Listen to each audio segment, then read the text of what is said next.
ঘরে ঘরে সুশাসন এক নাম্বার। গেল বছর অবধি সুশাসনের একতলা হয়েছে, এবার সুশাসনের দোতলা। আবার একই সময় তো তাদের বলতে হচ্ছে যে না, গত 9.5 বছর 10 বছর যে কাজ করেছে তার ভেতর থেকে অন্তর থেকে আত্মবিশ্বাসহীনতা বেরিয়ে আসছে। বলতে হচ্ছে যে না, এই ভারতবর্ষকে গড়ার জন্য, বিকশিত ভারত গড়ার সংকল্পের জন্য শপথ গ্রহণ করতে হবে। তাহলে এই যে শব্দগুলো, ফাস্টেস্ট গ্রোয়িং অফ ইকোনমি, জিডিপিতে 2 নম্বর 3 নম্বর,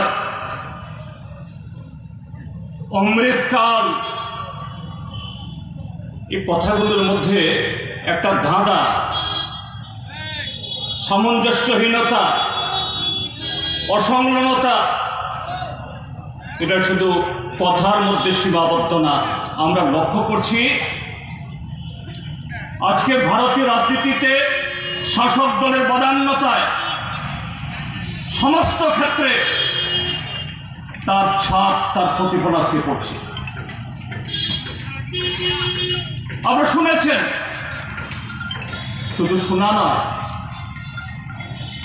এদেশের সচেতন নাগরিক হিসাবে এদেশের যে কোনো প্রান্তের মানুষও আজকে দেশের রাজনীতি, দেশের সংসদীয় ব্যবস্থাকে যেদিকে ঠেলে দেওয়া হচ্ছে, দেশের মানুষ আতঙ্কগ্রস্ত। পার্লামেন্টে, সংসদে, আইনসভাতে, আইনসভা মানে হলো শুধু তো শাসক দল না, ট্রেজারি বেঞ্চ না, মন্ত্রিমণ্ডল না,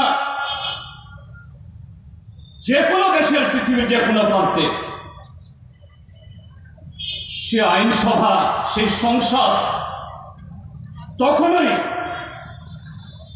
জনগণের আস্থাভাজন হয়ে উঠতে পারে।